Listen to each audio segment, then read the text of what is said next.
시끄럽게 굴지 마. 그냥 좋아서 그런 거잖아, 너. 그날 제 손등 위로 살며시 흘러들던 숨결이 느껴졌습니다. 그건 단순한 우연이 아니었죠. 제가 피아노를 멈출 때까지 아무도 눈치채지 못했어요. 그 사람이 어떤 손으로 박수를 보내왔는지 아무도요. 또 어떤 입으로 인권을 외쳐왔는지 역시 말이죠. 이제는 그가 뱉어냈던 그 말들이 스스로를 무너뜨릴 차례입니다. 그리고 저는 그 말을 끝까지 완주하듯 연주해낼 겁니다. 건반 위에 살포시 손을 얹었습니다. 익숙한 재질이 지문 하나하나에 스며들듯 전해졌어요. 색은 발에 있었고 군데군데 울퉁불퉁하게 일어난 도장이 손끝에서 잡힙니다. 저에게 이 피아노는 일종의 시간표 같아요.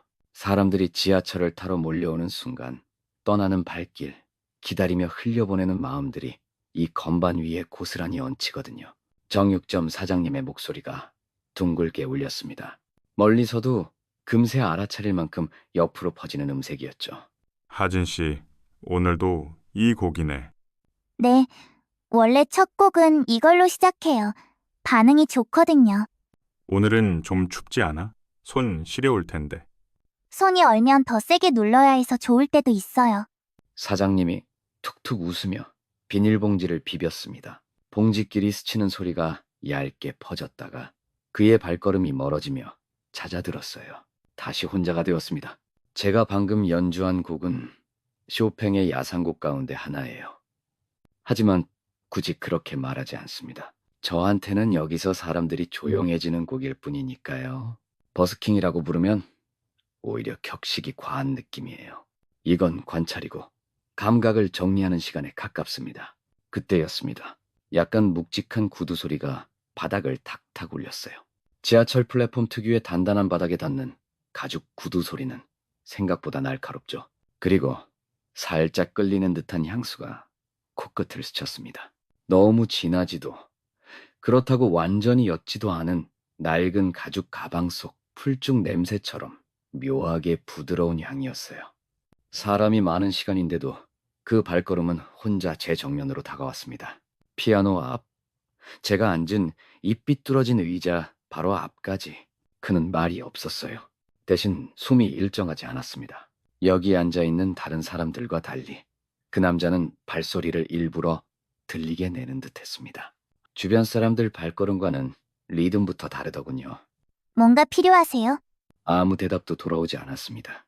그는 한 걸음 더 가까워졌고 저는 오른손 엄지로 건반을 아주 살짝 두드렸어요. 이게 제 SOS 신호입니다. 철수 아저씨라면 금세 알아챌 만큼 미세한 소리죠. 그런데도 그는 가만히 서 있었습니다.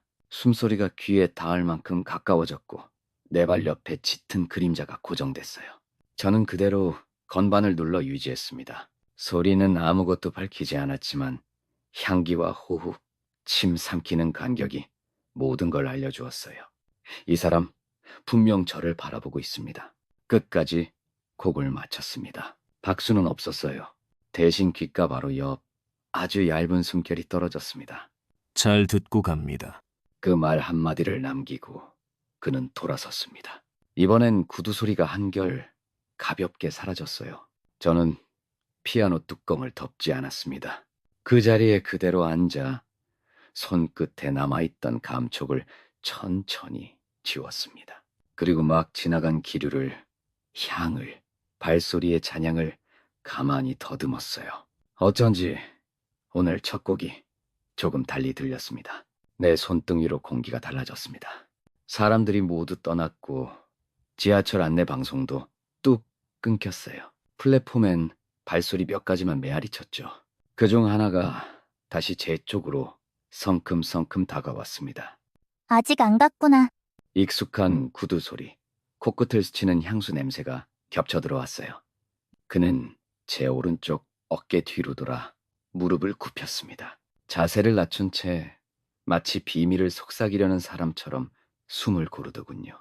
혼자 다니기 힘들지 않아요? 그가 천천히 말을 고르며 웃었습니다. 하지만 그 웃음은 제가 평생 들어온 어떤 박수보다도 더 위선적으로 울렸어요. 제가 대답하지 않자 그는 몸을 조금 더 기울였습니다. 무릎이 제 의자 다리에 닿았고 저는 상체를 살짝 틀었죠. 실력이 아주 좋네요. 음악 전공할 거예요? 아니요. 왜요? 아깝게. 그의 말투에는 칭찬보다 탐색이 짙었습니다. 이어질 다음 음절이 마치 곧 들릴 것처럼 공기 속에 떠 있었죠. 제가 아는 교수님도 있는데 소개해 줄까요? 그 말과 함께 그의 손이 제 손등에 닿았습니다. 천천히, 아주 자연스럽게 쓰다듬듯이 움직였어요. 저는 피하지 않았습니다. 대신 숨소리를 최대한 낮췄죠. 손등에서 손목, 그리고 팔 안쪽으로 이어지는 압력과 땀의 농도를 세밀하게 기억했습니다. 그는 명백히 경계를 넘어섰어요. 이건 우연한 접촉이 아니라 반복된 계획이었죠.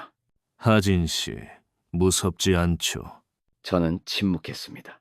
괜찮잖아요. 아무도 안 보는데. 그의 뜨거운 숨결이 귓불 가까이까지 다가왔습니다. 제 몸이 굳었지만 일부러 움직이지 않았어요. 이 시간과 감촉을 완벽하게 각인하기 위해서였죠. 그가 손을 뗄 때까지 저는 피아노처럼 고요히 버텼습니다. 조심히 들어가요. 요즘 위험하니까.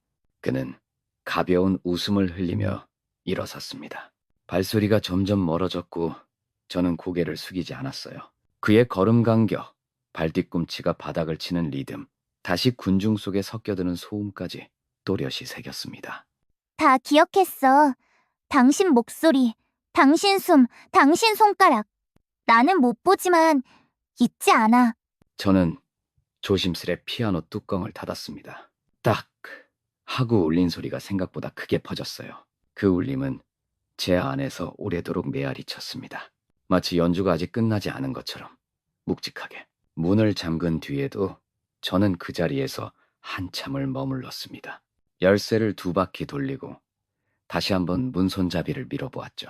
그제야 겨우 안으로 들어섰습니다. 신발조차 벗지 못하고 거실 바닥에 멈춰섰어요. 주변은 숨소리조차 삼키는 듯 고요했으며 벽시계 초침소리만 또렷이 들렸습니다. 피아노도 사람도 냄새도 사라진 이 방에서 오히려 그 사람이 더욱 선명하게 느껴졌습니다. 손등 위에는 아직 뜨거운 기운이 남아있었죠. 그가 스치고 지나간 열기였어요.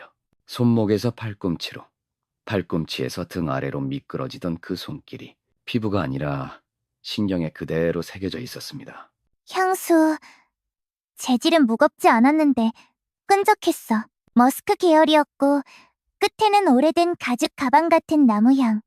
남성 향수로는 드문 타입이야. 저는 오른손을 조심스레 들어올려 왼손 끝으로 손등을 더듬었습니다. 지문 하나까지 되살아나는 듯 했어요. 그의 엄지손가락이 눌렀던 압력, 손바닥의 넓이, 손가락이 움직였던 방향까지 생생했습니다. 천천히 바닥에 앉았습니다. 신발은 그대로 등바디에 기대지도 않고 허리를 곧게 세웠죠. 방금 전 그 사람이 내뱉은 말들을 머릿속에서 꺼내봅니다. 혼자 다니기 힘들지 않아요? 실력이 아주 좋네요. 괜찮잖아요. 아무도 안 보는데. 그의 목소리는 낮았지만 억양이 확실했습니다. 어미를 길게 끌며 말할 때마다 허리에 한 손을 올렸겠구나 싶었어요.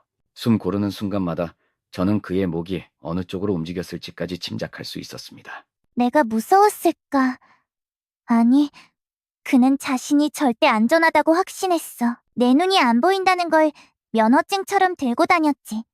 마치 허가증처럼. 저는 손끝을 바짝 조여주었습니다. 손가락 하나하나를 구부렸다 펴며 피아노 건반을 누르듯 감각을 확인했어요.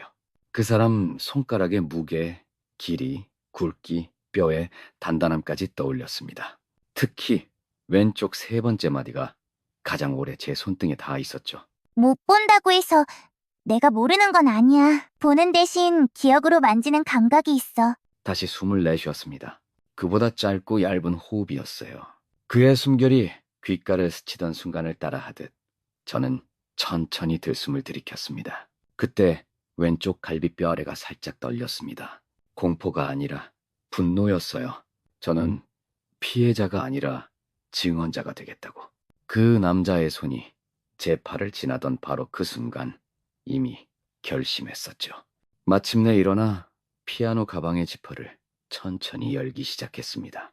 건반 아래 숨겨둔 작은 장치가 제 손끝에 닿았죠. 하지만 그건 다음 장면의 이야기로 남겨두겠습니다. 저는 피아노 가방 지퍼를 천천히 내렸어요. 얇은 악보집 사이로 손끝을 밀어넣자 기억해둔 자리에서 바로 걸리는 감촉이 있었죠. 거칠게 짜인 천을 살짝 훑고 지나니 작고 둥근 버튼이 손가락에 톡 하고 닿았습니다. 길쭉하면서도 납작한 사각형, 검지 반 마디쯤 되는 녹음기였어요. 여기 있어야지. 저는 그 낡은 녹음기를 꺼내 들었고 홈과 흠집을 한 번 더 천천히 더듬었습니다. 이건 사람들이 저를 그냥 거리 연주자로만 보던 시절 혹시 모를 위험에 대비해 샀던 물건이었죠. 지하철처럼 막힌 공간에서는 누가 예고 없이 다가와도 이상하지 않으니까요. 누군가 제 앞에 서거나 앉으면 저 역시 그 존재를 기록할 필요가 있었거든요. 손끝으로 전원 버튼을 눌렀습니다. 딸깍. 아주 작은 기계음이 귓가를 스쳤어요. 이어폰을 꽂았죠. 왼쪽 먼저, 그리고 천천히 오른쪽. 첫 소리는 제 피아노 연주였습니다. 손에 남은 건반의 여운, 제가 힘줘 눌렀던 음이 그대로 들려왔어요. 짧지만 따뜻했던 박수도 스쳤고 정육점 아저씨의 오늘도 이 고기네 하는 투덜거림까지 녹아 있었죠. 익숙한 하루였어요. 제발 있어라. 피아노 소리가 잦아들 즈음 균형이 살짝 어긋난 구두 소리가 녹음에 잡혔습니다.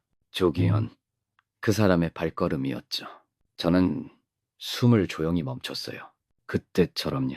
첫 마디는 너무 가까웠는지 기계가 잡아내지 못했더군요. 하지만 그 다음 문장부터는 또렷했습니다. 혼자 다니기 힘들지 않아요? 저는 눈을 감고 그의 음절 하나하나에 맞춰 입술을 따라 움직였습니다. 끝맺는 어미, 말할 때 섞인 숨, 속도까지 전부 떠올랐어요. 괜찮잖아요. 아무도 안 보는데. 그 한마디, 그 말투, 제가 기억하던 순간이 이 작은 기계 안에서 살아 숨쉬고 있었죠. 저는 재생을 멈추지 않은 채 녹음기를 가방 위에 살짝 내려놓았습니다. 손끝이 미세하게 떨렸어요. 완벽한 증거라고 부르기엔 부족하다는 걸 알고 있었습니다. 이름도 얼굴도 직접적인 위협도 들리지 않으니까요. 그래도 시작이었어요. 분명한 시작. 당신 목소리 이 안에 있어요. 이건 연주가 아니야. 이건 체보야. 내가 당신을 기억하는 방식. 저는 녹음기를 끄고 아주 고요하게 손가락을 다시 움직였습니다. 마치 건반을 누르듯이 음표를 그리듯이요. 그날 그의 손이 지나간 순서를 따라가며 손끝 무게를 되짚고 또 되짚어 저만의 악보를 완성해가고 있었습니다. 지하철 7호선. 평일 늦은 오후였습니다. 공기가 미묘하게 달라졌어요. 퇴근 러시에는 아직 이르고 점심 인파는 이미 사라진 시간이었지요. 승강장 한가운데에 사람들이 드문드문 서 있었습니다. 정리된 피아노 의자에는 누군가가 조용히 앉아 있었어요. 허리에 바이올린 케이스를 둘러맨 모습이었죠. 철수 아저씨였습니다. 그는 멜로디 없이 활만 천천히 문지르고 있었어요. 마치 소리를 기다리는 사람처럼 호흡마저 느리게 이어졌습니다. 그 동작이 말보다 먼저 저를 반겼지요. 안녕하세요. 오냐, 늦네 오늘? 연습하다 좀 늦었어요. 연습은 매일 하잖아. 무슨 일 있었냐? 저는 대답하지 않았습니다. 아저씨는 수다스러울 때는 과하게 말하지만 눈치를 볼 때는 깜짝같이 입을 닫을 줄 아시는 분이었어요. 오늘은 바로 그 중간 지점이었죠. 아저씨, 혹시 전에 여기서 연주할 때 좀 이상한 사람 본 적 있어요? 이상한 사람? 나한테 가까이 와서 말을 걸고 너무 가까웠어요. 일부러 그런 느낌. 철수 아저씨는 말없이 화를 내려놓았어요. 케이스에서 물티슈를 꺼내 손을 닦는 척하며 조용히 입을 여셨습니다. 언제? 이번 주 수요일 저녁 시간쯤. 수요일. 그날 나 문화재단 감사패 수여식에 갔었지. 지하철 문화 홍보대사 행사 때문에. 그는 바지를 툭툭 털고는 핸드폰을 꺼냈습니다. 스크린을 천천히 넘기며 제 쪽으로 각도를 틀어 보여주셨어요. 잠깐만. 그날 사진 있어. 행사 왔던 사람들 사진 좀 찍어놨거든. 네, 사진 속에는 익숙한 배경들이 차례로 지나갔습니다. 지하철 승강장, 행사 현수막, 폴딩 테이블, 그리고 직원들. 그 사이로 정장을 입은 이들이 줄지어 서 있었어요. 화면이 넘어갈 때마다 저는 코끝에 집중했습니다. 낯익은 향수와 먼지 냄새, 패브릭이 스칠 때의 촉감이 떠올랐지요. 그리고 그가 뱉었던 말들이 하나둘 되살아났습니다. 스크린이 다음 사진으로 넘어간 순간 제 마음이 멈춰버렸어요. 거기, 아저씨, 잠깐만, 이분 성함 아세요? 사진 속 남자는 정중한 자세로 서 있었습니다. 브로치가 달린 정장, 약간 내려앉은 머리, 가느다랗지만 단정한 입술. 손목에는 시계가, 가슴팍에는 행사 이름표가 달려 있었어요. 이름표에는 또렷이 쓰여 있었습니다. 조기현, 국회의원, 제21대 국회 인권소위원장. 아, 저 사람 유명하지. 인권위 소속 국회의원. 청소년 정책 간담회 자주 나오고. 청소년, 인권, 왜? 안 좋은 느낌 있었냐? 그냥 인상이 기억에 남아서요. 저는 거짓말을 하지 않았습니다. 그의 인상은 정말 또렷하게 남아 있었지요. 그 손길이 스쳐간 감촉, 특유의 냄새, 그리고 느릿한 말투까지. 모든 조각이 지금 사진 속 그 사람과 완벽히 겹쳐졌어요. 이름이 조기현이요? 그래, 조기현 의원. TV에도 나왔잖아. 왜? 아니에요. 그냥 이제 기억났어요. 이름 들으니까 확실해졌어요. 철수는 더 묻지 않으셨습니다. 저는 그 자리에서 조용히 스크린을 꿰뚫어 보듯 바라보았어요. 그 사람이 저를 모를 수도 있겠지요. 하지만 저는 그 사람을 잊지 못할 운명이 되고 말았습니다. 집에 돌아와 문을 잠그고 저는 곧장 책상 앞에 앉았습니다. 의자의 등을 기대지도 않은 채 허리를 곧게 세우고 노트북을 켰죠. 조기현. 그 이름 세 글자를 자판 위에 천천히 눌러보았습니다. 조기현.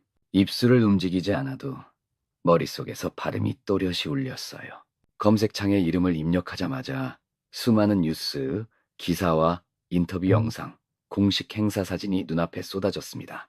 청소년 정책 심포지엄 참석, 장애인 문화 접근성 향상 공약 발표, 인권은 약자를 위한 것입니다. 미래 세대를 위한 공정한 제도 개혁. 그 화려한 문구들이 화면을 뒤덮었죠. 약자, 공정, 저는 웃지 않았습니다. 그저 침만 삼켰죠. 그 말투, 저 문장 구조. 그가 저에게 말을 건네던 방식과 똑같이 느껴졌습니다. 본인이 말하는 정의를 제일 먼저 무너뜨린 사람. 영상 하나를 클릭했습니다.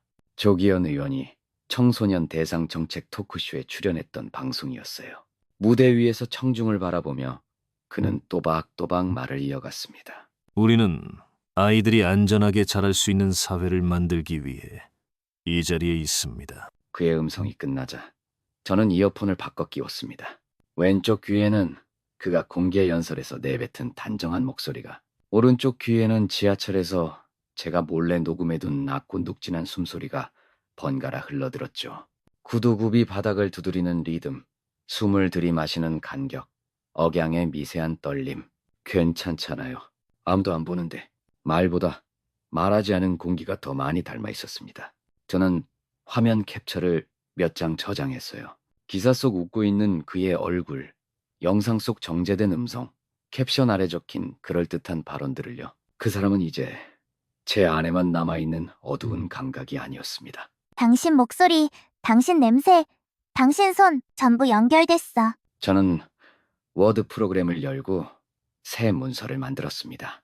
파일 제목은 조기현 비공식 체보라고 입력했죠. 그 아래 타이핑을 시작했습니다. 그의 말버릇, 몸짓, 음성의 습관, 반복되는 문장 구조, 손에 실리는 압력, 구두 굽소리의 박자까지 마치 악보를 옮겨 적듯 하나하나 정리해 나갔어요. 저는 혼자였습니다. 이 기억을 간직한 사람은 저뿐이었죠. 그날 그의 손이 제 팔을 스쳐 지나가던 순간을 기억하는 사람. 그날 그의 숨이 제 귓가에 와닿았던 각도를 아는 사람. 그의 웃음소리와 향수를 구별할 수 있는 사람. 바로 저 하나뿐이었어요. 하지만 그것이면 충분했습니다. 그의 이름을 알고 그의 목소리를 붙들었고, 무엇보다 저는 이제 증언할 준비가 되어 있었으니까요. 조기현. 처음으로 그 이름을 입 밖에 내뱉었습니다. 혀끝에 맴도는 이름이 이제는 제 것이 된 듯 묵직하게 자리를 잡았어요. 지하철역에서 학교까지는 여전히 네 정거장이에요. 제가 다니는 음악학교는 종로에 자리 잡았습니다. 건물은 낡았지만 피아노는 상태가 좋았죠. 선생님 조언은 언제나 정확했기에 저는 그 말을 믿었답니다. 그래서 지금 이 이야기도 처음으로 그분께 털어놓으려 해요. 교무실 문 앞에서 저는 몇 초간 숨을 고르며 서 있었습니다. 손끝이 찬물에 잠긴 듯 서늘해졌고 이 말을 어디까지 꺼내게 될지 전혀 감이 오지 않았어요. 문을 살짝 열어 안으로 들어섰답니다. 선생님, 잠깐 시간 괜찮으세요? 하진아, 무슨 일이니? 그분은 늘 깔끔한 셔츠 차림이었어요. 책상 위엔 연주회 포스터와 채점표가 아무렇게나 놓여 있었죠. 저는 그 앞 의자에 살포시 앉았습니다. 그냥 조금 이상한 일이 있어서요. 이상한 일? 며칠 전에 지하철에서 연주할 때 어떤 사람이 다가왔어요. 그 사람이 제 손을 만졌고 말도 이상하게 했어요. 그래? 그냥 그런 일이 있었고 혹시 제가 뭘 잘못한 건가 싶기도 해서요. 정현 선생님은 두 손을 맞잡아 책상 위에 올려두었습니다. 그의 눈빛이 살며시 아래로 떨궜어요. 걱정이라기보다는 머릿속 셈이 시작될 때 나오는 표정이었죠. 그 사람이 누군지 알아?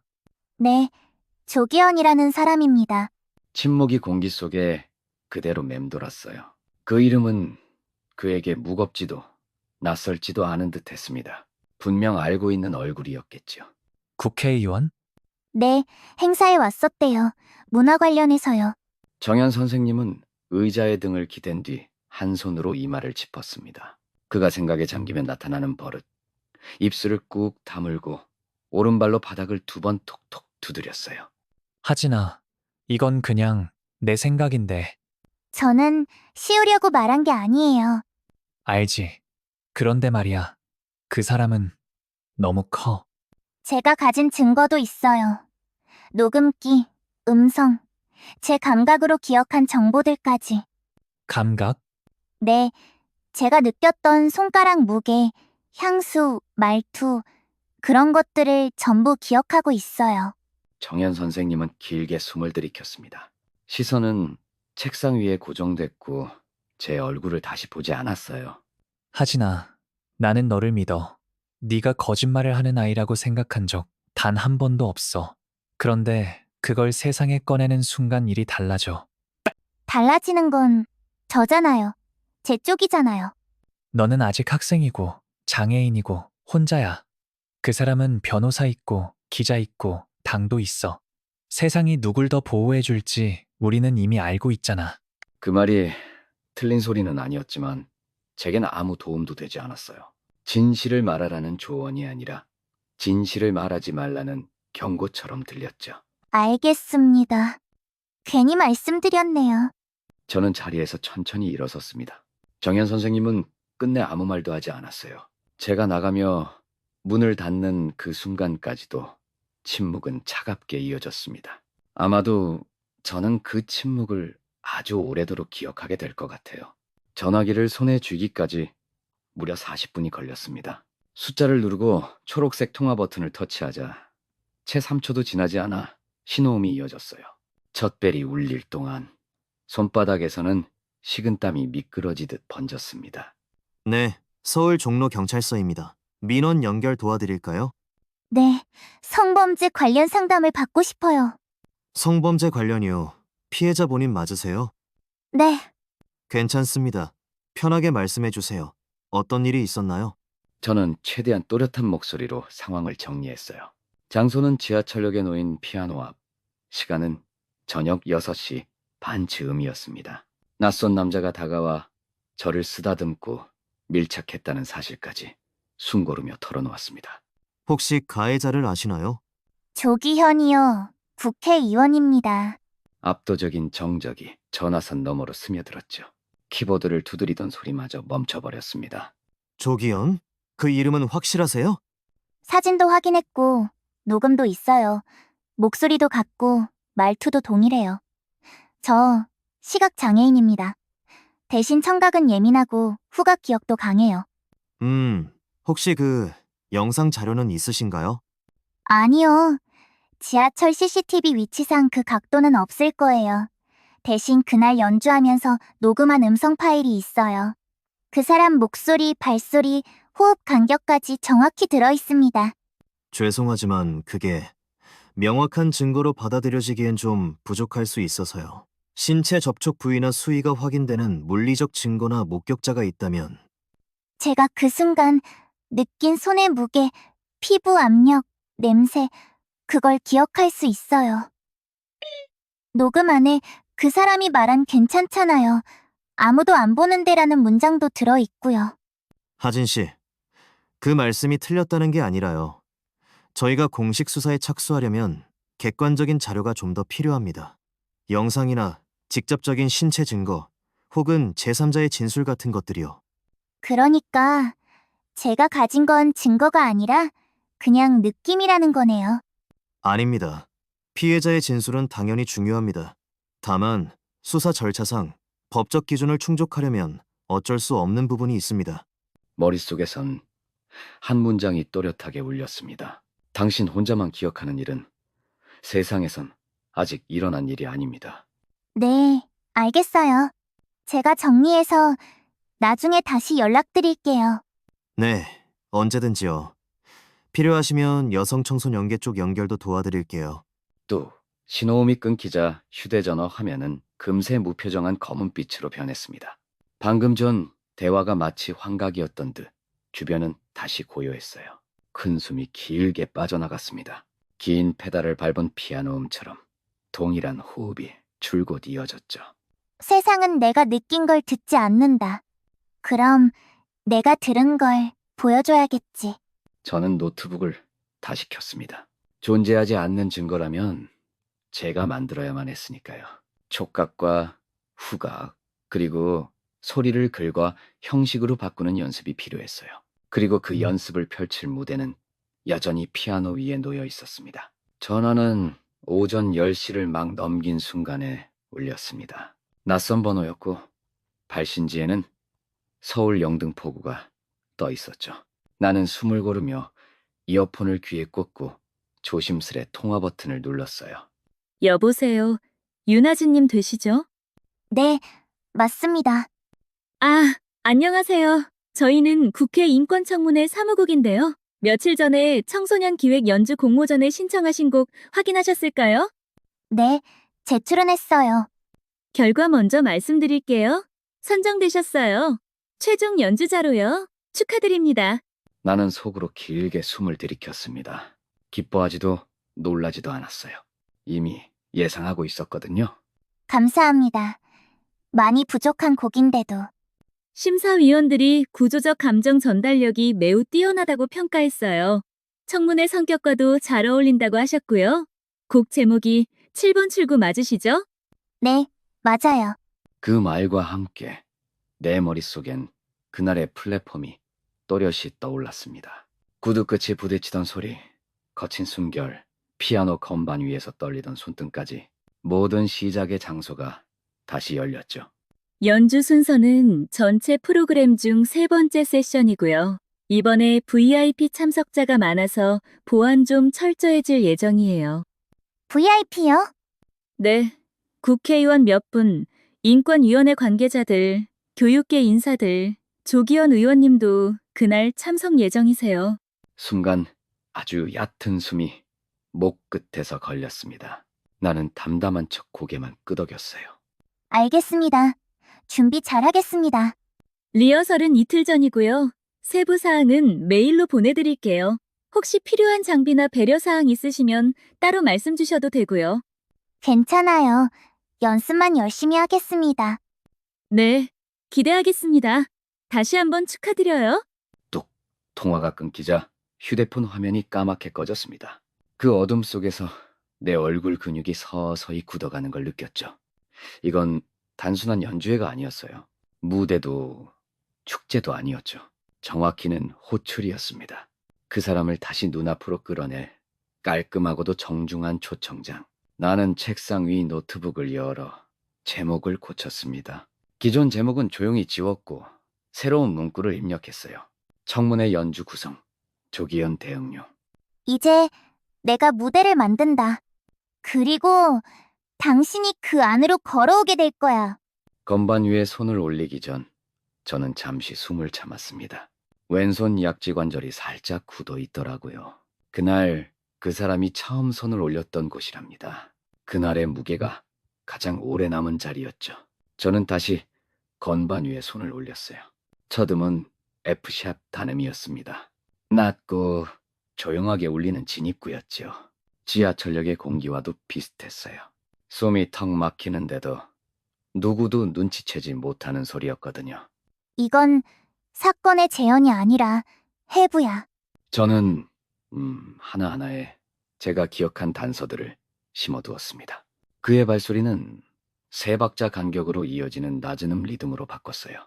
그가 귓가에서 속삭였던 문장은 절정 직전에 짧은 정지 구간으로 옮겼죠. 숨을 들이마시는 짧은 텀, 손끝이 제 손목을 스쳐갈 때의 떨림, 모두 건반의 길이와 강약으로 전환했습니다. 악보 위에는 숫자가 아니라 문장이 적혀 있었어요. 이 구간에서 그가 말했다. 괜찮잖아요. 아무도 안 보는데. 이 리듬은 발소리다. 정장 바지가 바스락거린다. 이건 음악이 아니었습니다. 기억의 채였고 사건의 정렬이었으며 무엇보다 고발의 구조였어요. 저는 피아노 앞에 다시 녹음 장비를 설치했습니다. 이건 연습도 리허설도 아니었습니다. 리허설처럼 보이도록 꾸민 증거 구축이었거든요. 그때였습니다. 문 밖에서 익숙한 목소리가 들려왔어요. 어이, 안에 있냐? 들어오세요. 문이 열리자 철수 아저씨가 고개를 들이밀었어요. 여전히 낡은 바이올린 케이스를 들고 있었고 고무줄로 묶은 악보를 손에 쥐고 있더군요. 뭐야, 국회에서 피아노 치면 대선 나가겠다는 거냐? 그런 거 아니에요. 근데 곡 제목이 7번 출구라며. 지하철 얘기냐? 사람 얘기냐? 저는 미소도 표정도 없이 대답했습니다.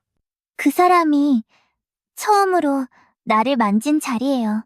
철수는 한 박자 늦게 말을 삼켰습니다. 그는 악보를 바닥에 내려놓고 의자에 털썩 앉았어요. 그래서 거기서 시작한 거구나. 이번엔 그 사람이 있는 데서 쳐요. 잠시 정막이 흘렀습니다. 네가 친다. 근데 들려줄 거야? 아니요. 들을 필요는 없어요. 그 사람은 자기 얘긴 원래 못 듣는 법이니까요. 대신 옆에 앉은 사람들은 들을 준비가 돼 있을 거예요.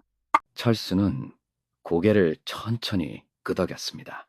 아무 말 없었지만 그건 동의이자 경의였지요. 저는 다시 피아노 앞에 앉았습니다. 그리고 처음부터 다시 7번 출구를 연주하기 시작했어요. 이번엔 조금 더 세게, 조금 더 또렷하게 모두가 들을 수 있도록 말입니다. 국회의사당 서문 앞에서 안내 직원이 제 이름을 확인한 뒤 팔목에 입장 밴드를 채워주었습니다. 하얀 천 밴드였죠. 촉감이 부드러워서 마음이 놓이더군요. 제 이름은 출연자 명단 4번으로 올라 있었다고 해요. 윤아진님, 이쪽입니다. 네, 감사합니다. 저는 그의 발소리를 따라 걸어갔습니다. 바닥에는 진한 회색 카펫이 깔려 있었어요. 고무판을 밟을 때보다 발이 훨씬 조용히 움직이더군요. 기둥 하나를 지나자 자동문이 열리며 공기 온도가 달라졌습니다. 더 서늘하고 더 건조하게 느껴졌죠. 아, 무대 쪽이구나 싶었습니다. 피아노 위치는 무대 왼편이고요. 청문석은 정면, 조명은 두 방향에서 들어옵니다. 의자 높이는 조절되나요? 네, 준비해뒀습니다. 페달 확장도요. 감사합니다. 마이크 위치 혹시 손으로 만져봐도 될까요? 그럼요. 지금 바로 안내해드릴게요. 저는 천천히 손을 뻗었습니다. 피아노 뚜껑의 각도, 건반에 살짝 기울어진 느낌, 왼쪽 끝에서 오른쪽으로 갈수록 아주 미세하게 낮아지는 구조까지 손끝에 닿았어요. 페달을 밟아보니 부드럽게 내려가며 깊은 울림이 퍼졌습니다. 컨디션이 꽤 좋다는 걸 한순간에 알 수 있었죠. 무대는 더없이 완벽했습니다. 객석과의 거리는 약 4m 정도입니다. 연단과 피아노는 1m 간격이고 그 옆에 의원석이 있어요. 의원석 정면으로? 네, 정면 오른쪽 줄입니다. 저는 고개를 살짝 들어 그 방향을 가늠했습니다. 보이지 않아도 위치가 머릿속에 또렷하게 그려졌어요. 그가 어디에 앉을지 손에 잡힐 듯 느껴졌거든요. 연습 시간은 충분히 드릴게요. 혹시 불편하거나 필요한 게 있으면 말씀 주세요. 괜찮아요. 여긴 생각보다 익숙하네요. 그 말이 내뱉어진 뒤 잠깐 정적이 흘렀습니다. 안내 직원이 그 의미를 알아차렸는지는 모르겠습니다. 저는 다시 피아노 앞에 앉아 건반 위에 손가락을 올렸습니다. 한두 음을 살짝 눌러 울림을 확인했죠. 그리고 등 뒤에서 익숙한 리듬이 들려왔습니다. 세 박자 간격의 구두 소리, 조금 느린 걸음, 무대 바닥을 긁고 지나가는 가죽창이 낮게 울렸어요. 곧 이어져 온 향기까지 그날과 똑같았습니다. 스파이시 계열 향수의 오래된 나무 서랍 같은 잔향, 게다가 습기 섞인 먼지 냄새까지 그대로였죠. 저는 피아노 앞에서 고개도 돌리지 않은 채 숨을 죽였습니다. 대신 귀를 한껏 열어두었어요. 그의 숨소리가 가까워졌습니다. 무대 앞 의원석 열재줄쯤 딱 거기였습니다. 앉는 소리, 등바디에 몸을 기대는 소리, 그리고 펜을 꺼내는 가벼운 쇳소리까지 모두 또렷하게 들려왔죠. 그는 저를 보지 않았습니다. 아니, 알아보지 못했겠죠. 하지만 저는 그의 모든 소리를 눈앞에서 보듯이 듣고 있었습니다. 저는 건반 위에 손을 얹은 채 천천히 숨을 들이켰습니다. 공기는 메마르지만 제 손끝은 묘하게 촉촉했어요. 땀 때문이 아니라 스며드는 기억 때문이었죠. 요즘은 장애인 학생들도 청문회에 나오는군요. 좋은 일입니다. 다양성. 실수만 안 하면 좋겠네. 그의 목소리는 낮고 또렷했습니다. 그날과 똑같은 톤, 똑같은 리듬이었죠. 끝을 흐리지 않고 한 음절씩 다듬어 마무리하는 그 버릇. 안전한 자리에서 타인을 재단할 때마다 드러나곤 했답니다. 기억해. 지금 그가 앉아있는 의자, 그리고 내 손끝이 가리킬 방향. 저는 속으로 조용히 주문을 외웠습니다. 그가 나를 보며 웃고 있었을까요? 저는 볼 수 없었지만 숨결의 미묘한 방향만으로도 알 수 있었어요. 입술이 살짝 올라갈 때 생기는 가느다란 숨소리, 목젖이 움직이며 일으키는 미세한 울림까지도요. 그에게 저는 또 하나의 행사, 한낱 이벤트였을 뿐이었죠. 저는 오른손을 들어 페달을 밟았습니다. 철컥, 가벼운 금속음이 퍼졌고 잠자던 피아노가 잔숨을 뱉듯 깨어났어요. 손가락 아래에는 종이 한 장이 얌전히 깔려 있었습니다. 조그맣게 접힌 쪽지 한 장, 그 안엔 조기현이 제 손에 슬쩍 밀어넣었던 명함이 잠들어 있었죠. 그날 제가 쥔 유일한 직접 접촉의 증거, 저는 그것을 살짝 건반 아래에 숨겨두었습니다. 리허설은 거칠에 불과했어요. 음향 점검, 조명 각도, 녹음기 세팅이 차례로 지나갔고 저는 묵묵히 연주를 반복했으며 담당자는 고개만 조용히 끄덕였답니다. 그가 자리에 앉아있는 동안 저는 정작 연주를 멈추고 있었습니다. 다만 시작음을 하나 조용히 눌렀죠. 샵 붙은 파, 단 하나의 음. 그날 들려준 바로 그 첫 소리였어요. 그건 곡이 아니라 신호였습니다. 잠든 기억을 깨우는 출발점이었거든요. 이어질 청문회본 무대에서는 제가 준비한 진짜 첫 곡이 기다리고 있었습니다. 그가 내뱉던 목소리는 아직도 건반 위에서 찬양처럼 맴돌았지만 그 그림자를 뒤덮을 음들이 이제는 모두 준비되어 있었어요. 숨 한 번 고르고 저는 다시 손을 들었습니다. 이번에는 제 기억이 아니라 그의 기억을 흔들 차례였으니까요. 조명이 켜졌습니다. 단단한 기류가 무대를 단숨에 덮어버렸어요. 누군가는 숨을 들이마셨고 또 다른 누군가는 종이를 넘겼죠. 그 모든 소리가 제 귀에는 또렷이 들려왔답니다. 다음은 특별 연주 순서입니다. 청소년 인권 증진의 의미를 음악으로 풀어낸 작품 7번 출구. 연주자는 윤하진 학생입니다. 가벼운 예의 바른 박수가 이어졌습니다.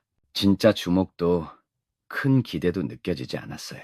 저는 피아노 앞에 앉았습니다.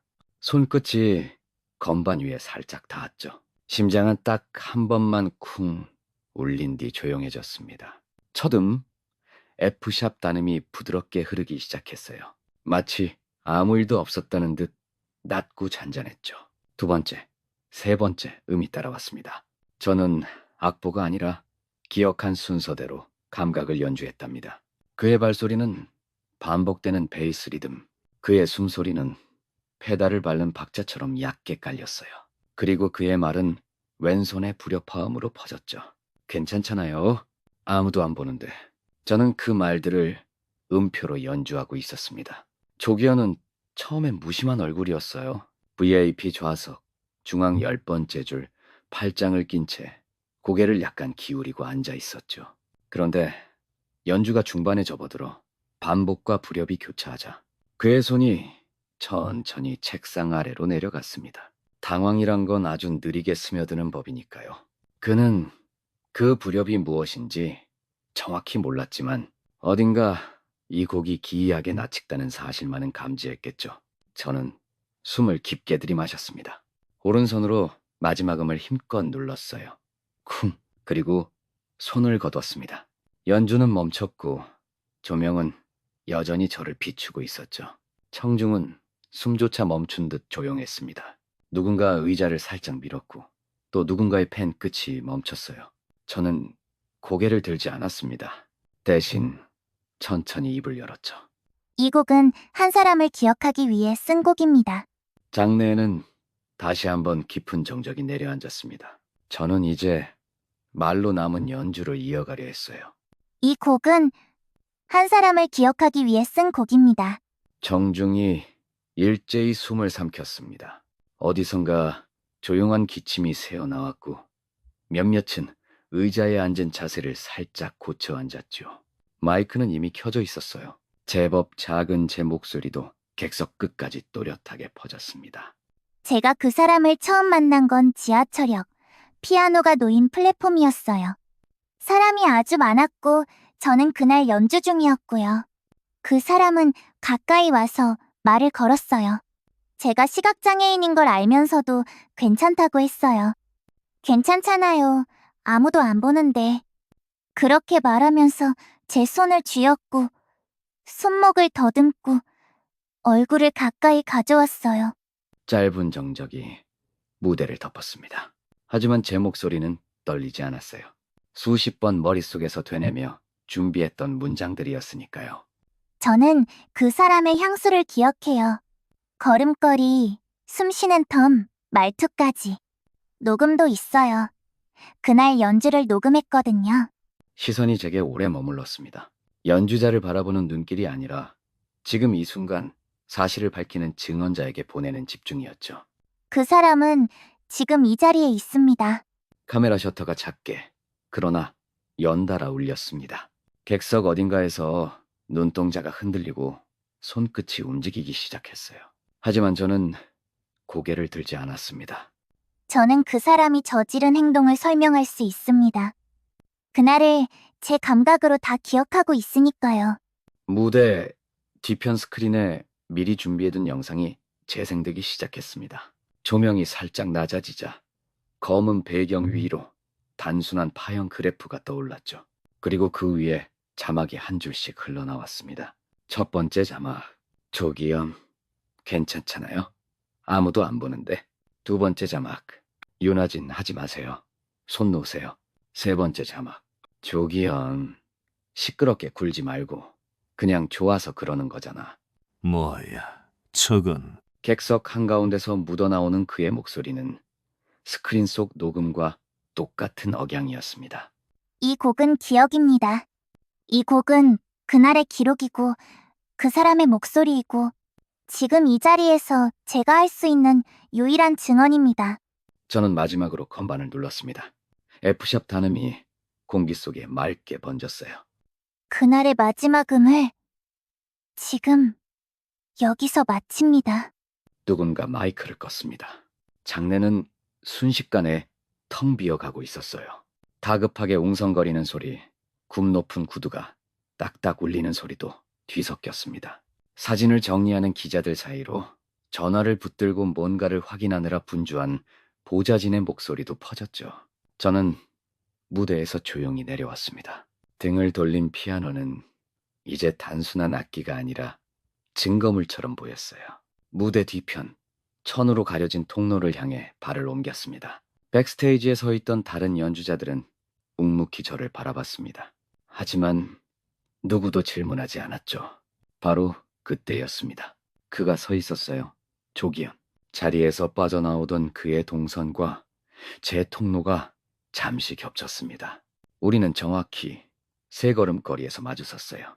그는 제 얼굴을 똑바로 바라봤습니다. 그가 제가 시선을 맞출 수 없다는 걸 모르는 사이, 저는 그의 숨소리와 침 삼키는 속도로 모든 감정을 읽어냈습니다. 나 지금 무슨 짓을 한 건지. 저는 고개를 돌리지도 걸음을 멈추지도 않았습니다. 그저 그 말이 끝날 때까지 조용히 기다렸어요. 하지만 그는 말을 잇지 못했습니다. 2번째 문장은 끝내 나오지 않았습니다. 목구멍까지 올라온 단어들이 입술을 넘지 못했죠. 왜 이렇게 말이 없으세요? 말은 잘하시던 분이었는데요. 제 말이 닿자 그는 몸을 살짝 굳혔습니다. 저는 그의 시선이 더 이상 저를 향하지 않고 뒤편을 흘끔거리며 누가 듣는지 확인하고 있음을 느꼈어요. 괜찮잖아요. 아무도 안 보는데. 그땐 그렇게 말하셨잖아요. 짧은 정적이 흘렀습니다. 제 말은 칼날처럼 날카로웠고 그는 한마디도 하지 못한 채 등을 돌렸어요. 걸음이 그리 빠르진 않았지만 제겐 뒷걸음질처럼 보였습니다.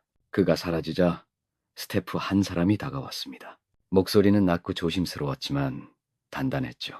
하진 씨, 방금 리허설용 녹음 장비도 전부 백업됐어요. 공식 채널에 넘길 수 있어요. 원하시면요. 저는 짧게 고개를 끄덕였습니다. 감사합니다. 이제 말은 제 차례예요. 그 문장은 제가 처음으로 스스로 선택한 말이었습니다. 그동안은 기억 속에서 끌어올린 문장들만 꺼냈지만 지금 이 말은 제가 직접 고른 첫 번째 문장이었어요.